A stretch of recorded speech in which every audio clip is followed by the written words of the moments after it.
YSR 9 news. ఇలాంటి రాజకీయాలు నాకు కొత్త అన్నారు ఏపీ సీఎం చంద్రబాబు నాయుడు. ఆయనకు తెలియని రాజకీయాలు ఏంటో ఈ వీడియోలో చూడండి. యాంటీ డ్రగ్స్ క్యాంపెయిన్ కోసం ఒక పేరు కూడా పెట్టాం, ఈగలనే పేరు పెట్టాం. Elite anti narcotics group for law enforcement అని పేరు పెట్టి, అంటే ఎక్కడైతే డేగ కన్ను రాష్ట్రం మొత్తం ఉంటుంది, ఎవడు ఎక్కడ తప్పు చేయాలన్నా ఖబర్దార్ జాగ్రత్తగా ఉండండి. లా అండ్ ఆర్డర్లో మాత్రం యూ కెనాట్ ఎస్కేప్. ఏదైనా చేయాలంటే మీరు నేరస్తులైతే మీ తెలివితేటలో 10 రెట్లు ఎక్కువగా ఉండి పోలీసింగ్ చేసే వ్యవస్థ ఏర్పాటు చేసే బాధ్యత ఈ ప్రభుత్వాన్ని చెప్పి నేను మీకు తెలియజేస్తున్నా. ఓసారి బాధ దిశ చెప్పకపోతే ప్రజలకు అర్థం కాదు. ఓసారి మనం ఒకసారి చూస్తే ఎంత బాధేస్తుందంటే దిశ, ఎన్ని డ్రామాలు వేస్తారంటే, లాస్ట్ టైం మీరు ఒకసారి చూశారు దిశ.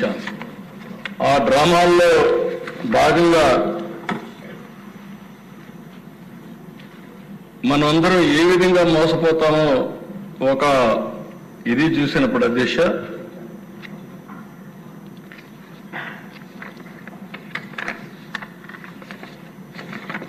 వివేకానంద రెడ్డి రాష్ట్రంలో ఉండేవాళ్ళకు ఇక్కడ ఉండేవాడు కూడా అర్థం కావాలి. నేనే ముఖ్యమంత్రి, నిద్రలేసా, నాకు మెసేజ్ వచ్చింది. ఏ మెసేజ్? సాక్షి మెసేజ్. వివేకానంద రెడ్డి గుండెపోటుతో చనిపోయాడు. అప్పుడు ఏం చేస్తాను, గుండెపోటుతో అనే కోసం నాకు కూడా అనిపించింది, పాపం నేను కూడా క్యారీ అయిపోయాను.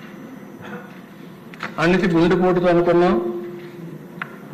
ఒక అర్ధగంట అయింది, గంట అయింది, మా ఆఫీసర్ కూడా కన్ఫర్మ్ చేశారు ఆయన గుండెపోటుతో చనిపోయాడని.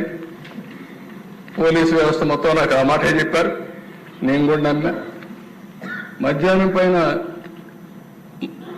ఒక్కొక్కసారి తప్పులు చేసినప్పుడు మనకు అనుమానాలు రాకుండా పోవడానికి కారణం మనం అదర్ ఇష్యూస్లో బిజీగా ఉండడం, నార్మల్గా నమ్మే మనస్తత్వం ఉండడం,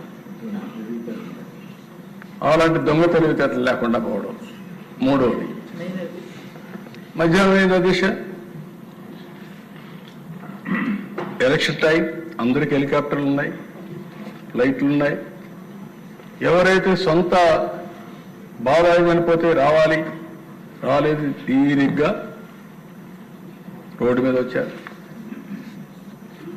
అక్కడ ఉండే వ్యక్తి ఎవరైతే ఉన్నారో తెల్లవారి నుంచి పోలీసులు చెప్పేశారు, ఏం అవసరం లేదు, పోలీసే అవసరం లేదు, అన్ని బాగున్నాయని. అక్కడ పోలీస్ ఆఫీసర్ ఎవరు సిఐ ఉన్నాడో ఆ సిఐని మేనేజ్ చేసేశారు. ఆయన విట్నెస్ అక్కడ అన్నిటికీ. రూమ్ క్లీన్ చేశారు, బాత్రూమ్ క్లీన్ చేశారు, బాక్స్ తెప్పించారు, బాడీ పెట్టారు, ఫ్యూనరల్ కూడా రెడీ చేసుకున్నారు. ఆ సమయంలో కూతురు అడిగింది ఆ దేశం పోస్ట్ మార్టం చేయాలి. అదే అనుకుంటాను నేను, అది క్లారిఫై చేసుకోవాలి. అప్పుడు పోస్ట్ మార్టం పంపిస్తే నెత్తి మీద గొడ్డలి దెబ్బలు మీరు చూస్తే బ్రెయిన్ అంతా కూడా ముక్కలు ముక్కలైంది. ఆ రిపోర్ట్ వచ్చిన తర్వాత ఎవరైతే వాళ్ళ పార్టీ స్పోక్స్ మెన్ కూడా గుండెపోటుతో చనిపోయారని Vijayasai Reddy morning press conference పెడతాడు. సాయంత్రానికి వచ్చిన తర్వాత డ్రామాలు ఆడేస్తాడు. మా నాన్న చనిపోయాడు, ఒకే బాబాయ్ ఉన్నాడు, బాబాయ్ని కూడా చనిపోయాడు. నెక్స్ట్ డే సాక్షి పేపర్లో నారాసుర రక్త చరిత్ర. కానీ ఇమేజిన్ ఉద్దేశం, ఎవరిని అడుగుతున్నా మీరు, నేను చేయగలుగుతామా ఈ పనిని అడుగుతున్నా మిమ్మల్ని, ఎవరికైనా సాధ్యమని అడుగుతున్నా. మనకు ఒక మనస్సు ఉంది, మనస్సాక్షి ఉంది, ఆ మనస్సు ఘోషిస్తుంది. వీళ్ళకి మాత్రం అది లేదు. అలాంటి ఒకటే కాదు, మొన్నే మీరు చూశారు కోడికత్తి, ఆడు పాపం ఏడుస్తున్నాడు ఇప్పుడు కూడా. వాడు చెప్పాడు దేశ, అతను ఆ కోడికత్తి అయితే చెప్పాడు, మీ జిల్లాలో జరిగింది అని చాలా స్పష్టంగా చెప్పాడు. నేను అభిమాన్ని, ఆయనకేదో సింపతి రావడం నేను డ్రామా చేశానంటే కడాన అతన్ని శాశ్వతంగా జైల్లో పెట్టే పరిస్థితికి వచ్చారు. రెండో దిశ అదే మరి ఇంకొక పక్కన మీరు చూస్తే ఇక్కడ గులకరాయి. ఎలక్షన్ ముందు నేను హైదరాబాద్ పోయాను అన్ని చూసుకొని పోతూ ఉంటే మా వాళ్ళు ఏం చేయాలి సార్ అంటారు. అంటే సింపతి వచ్చేస్తుంది ఎలక్షన్ ముందు.